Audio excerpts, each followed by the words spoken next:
আমরা এখন আমাদের লাউয়ের ঝাড় থেকে লাউ উঠাবো। এটা বাইরে থেকে মনে হচ্ছে যে একদম ধরে নাই, কিন্তু ভিতরে ভিতরে অনেক ধরে আছে। কালকে আমরা 4টা উঠেছি এবং আজকে উঠাবো। এই যে দেখতে পাচ্ছেন কত সুন্দর হয়ে আছে, একদম টকটকে চেহারা। এই তো জালিও হয়ে আছে 2টা, নিচেও হয়ে আছে, এই তো ভিতরেও হয়ে আছে একটা। এই তো দেখতে পাচ্ছেন একটা ভিতরেও হয়ে আছে। তো এখন আমরা লাউ কাটবো। ফুলের গাছ এরতি করতে হবে।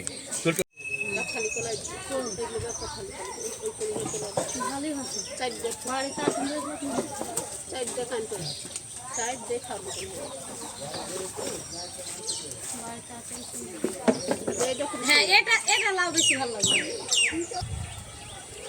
কত জালি করে আছে ওইটাতে গোড়াতে কথা বলে যাবে।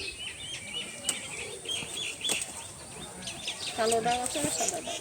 এই যে একদম জালি হয়ে আছে। আরেকটা কাটবো? হ্যাঁ, ওটা কাটলাম ভিতর দিক করে ডাব।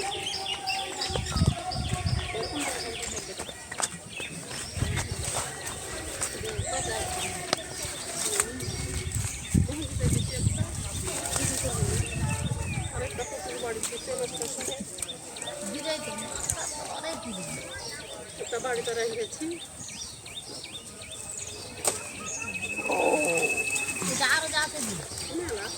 এই যে একটা। আজকের মতো শেষ, আজকে আর কাটবো না।